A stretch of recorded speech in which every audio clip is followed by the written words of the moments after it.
Mtazamaji wa Simulizi Dhahiri TV, karibu uifahamu historia ya miongoni mwa wachezaji wanaifanya vizuri katika ligi kuu ya NBC Premier League. Je, unajua ni historia ya mchezaji gani? Basi ukitaka kujua kiundani zaidi, baki nami kuanzia mwanzo mpaka tamati ili kuifahamu historia ya huyo mchezaji kiundani zaidi. Wengi wanajiuliza leo hii nimekuja na jambo gani? Basi kaa kwa kutulia. Alizaliwa Disemba 18 msimu mwaka 1996 nchini Tanzania. Nafasi yake uwanjani anacheza kama midfielder, yani kiungo. Wako midfielder wengi kuwahi kutokea, lakini nilijaribu kutafuta wa kumfananisha na huyu mwamba nikakosa kabisa. Maana anajua mpaka anajua tena. Sometime naweza nikasema anajua mpaka anaboa. Iwe Chamazi, iwe kwa Mkapa, hata kule kwenye uwanja kwa Mtibwa Sukari, anakichafua vyema kabisa mwamba huyu. Je, unamjua mchezaji huyu ni nani?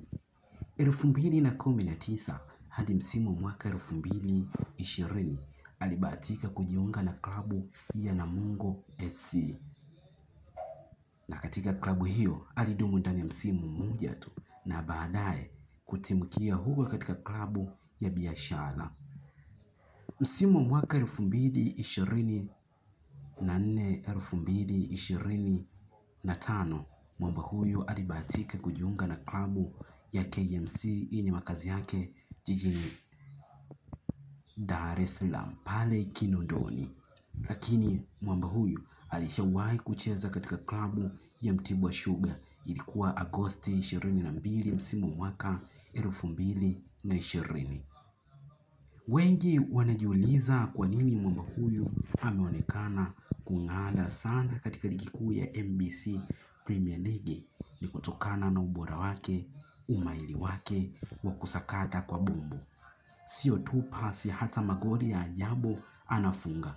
Goli ambalo unaweza ukatumia kama kibani mtoto wa kiume ukienda ukweni kumchumbia mtoto wa kike. Unajua baba, unajua mpaka unajua tena. Sometime naweza nikasema unajua mpaka unaboa. Na huyu si mwingine ni George William Makanga. Makanga wewe ni mtu wa maana kabisa. Kila lenye mwanzo alikosi kuwa na mwisho. Langu jina ni Razak Mkuruma, mwandaaji wa makala hii na kuletwa kwako. Usisahau kulike, kushare, kucomment na kusubscribe ili uwe wa kwanza kujipatia nyakala mbalimbali za wachezaji, lakini pia na virabu mbalimbali.